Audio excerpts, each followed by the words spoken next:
Maraming salamat, Tita. Division of City Schools, Labaga City. In 3 months' time, to be Dr. Gemma C. Villalulan, the Department Head of Social Studies, Mr. Perfecto C. Culiagas, Department Head of TLE, Mr. Delgado, Science Department Head, Mrs. Flora Del Santos, from Values, Ms. Lavasenko, Ann Lavasenko, and other department heads who are busy supervising the students outside. The members of the AP department who made a miracle in one day. Okay, answering to the call that we should present this activity to the parents today. Sa lahat po ng mga magulang na naririto, kung hindi po kayo nagsidate, ay walang kabuluhan ng araw na to. Ang mga bata na kasali sa ating gawain, at sa lahat-lahat ng mga guro na tulong-tulong na naghanda para sa araw na to, magandang umaga po sa inyo lahat.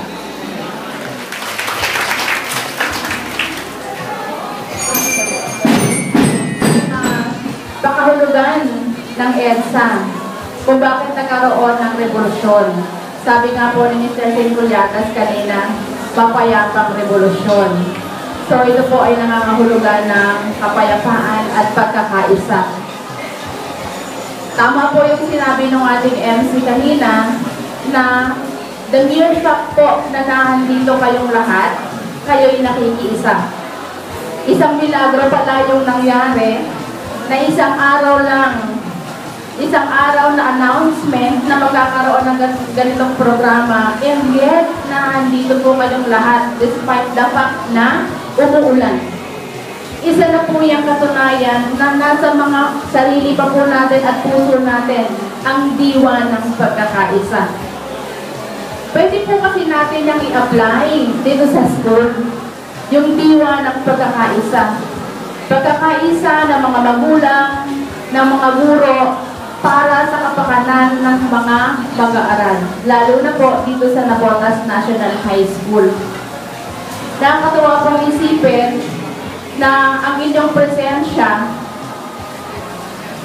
ay nangangahulugan ng inyong pakikipagtulungan para mas mapaunlad pa po ang Navotas National High School. At yun po, iisa lang naman po ang purpose natin lahat. Ang kapakanan ng ating mga mag-aaral at ng inyong pong mga anak. So, sana po manatili sa atin. Hindi lang po ito isang programa. Ito po ay isang reminder sa ating lahat na hindi dapat mawala ang diwa ng EDSA. Hindi lang dito sa buong Pilipinas. Punta po tayo dito sa micro level, sa loob po ng eskwelahan. Dapat manatili ang pagkakaisa, ang kapayapaan, pagkakaunawaan, at pagmamahalan. Magandang umaga po sa inyo lahat.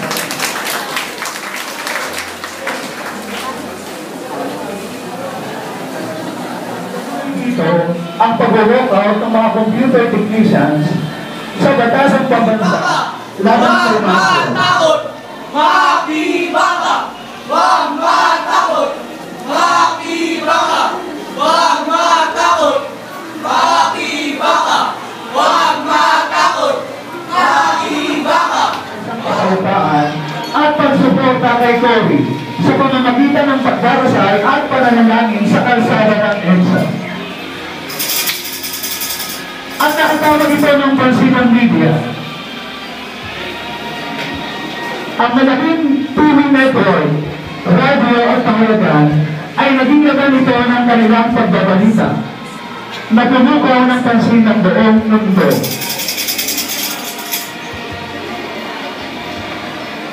Ang Armed Forces of the Philippines sa pamumuno ni Juan Ponce Enrique ay nagbiyak na nagbitiw ng kanyang suporta kay Marcos ang mga nasabing dayaan. Sinusulat ito ni Fidel Valdez Ramos na nagbitiw din ng suporta kay Marcos at nagtungo sa EDSA upang ipahayag ang suporta kay Corazon Aquino. taong bayan, siguro kung nasaan nooy leader ng GAM, na humingi Glory! Glory! Glory! Glory! Glory! Glory! Glory! Glory! Glory!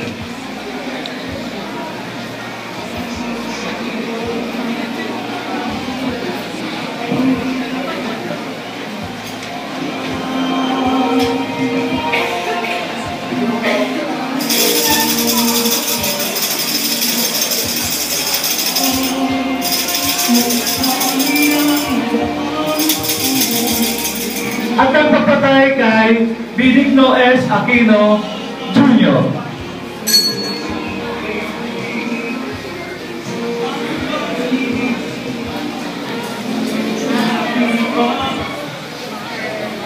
Wala namang pag-ibig pa ang humigit kaya sa pagkakabisan at pagkakakila.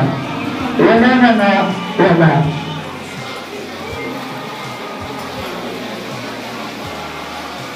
Ngayon, ganap ang hirap sa mundo.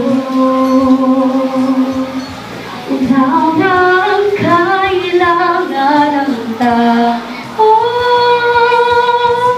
Ang pagmamahal sa kapwa'y ilaan.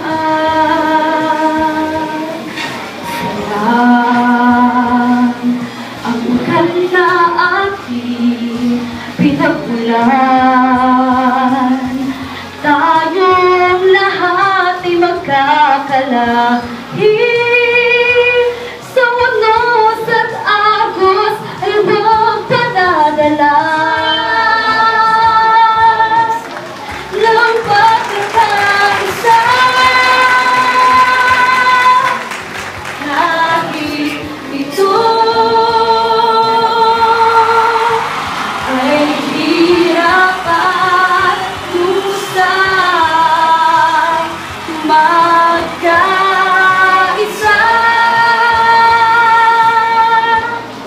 at masama. Kami sabay sa bagong pag-asa.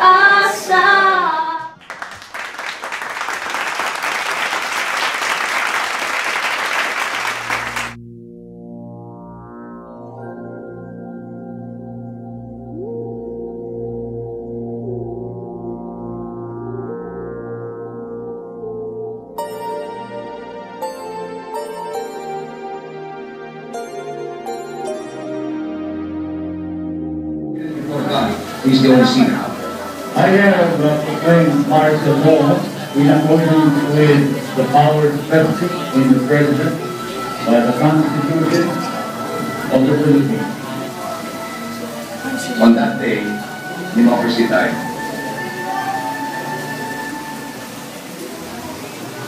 Papayag na muling mabawi ating kalayaan kay tagal na nating mithi.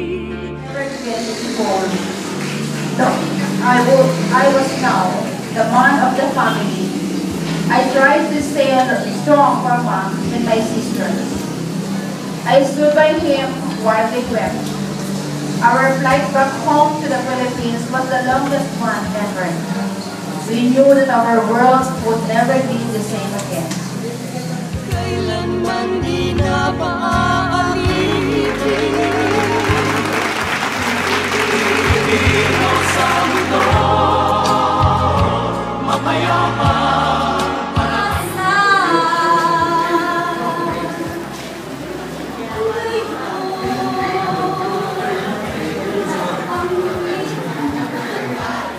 Ng pagkakaisa,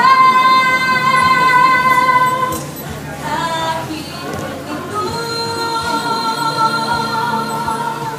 ay hirap at lusa, magkakaisa.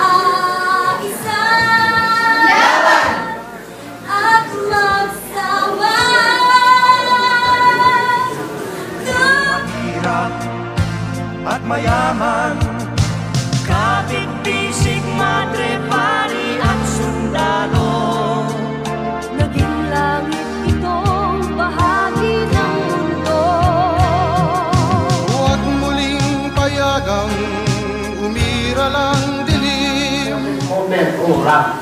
Kaya siya po ay lakas loob na tinuligsa ang mga kabututan, ang puso sa Philippines. Kaya layunin po nila ito ay mabago. Panginoon, ito'y lagi nating Kaya po siya ay pinakulong dito sa atin. Pinakulong po siya bago pinadala sa Amerika.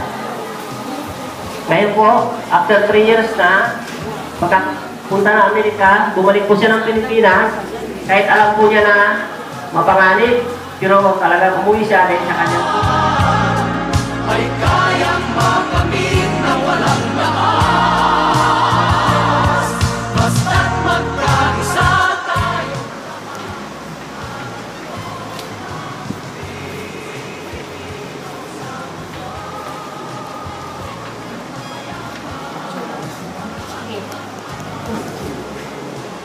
Sige.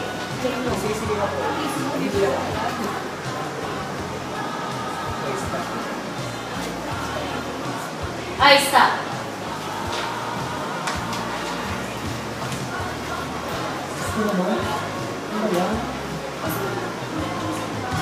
Pilipinas.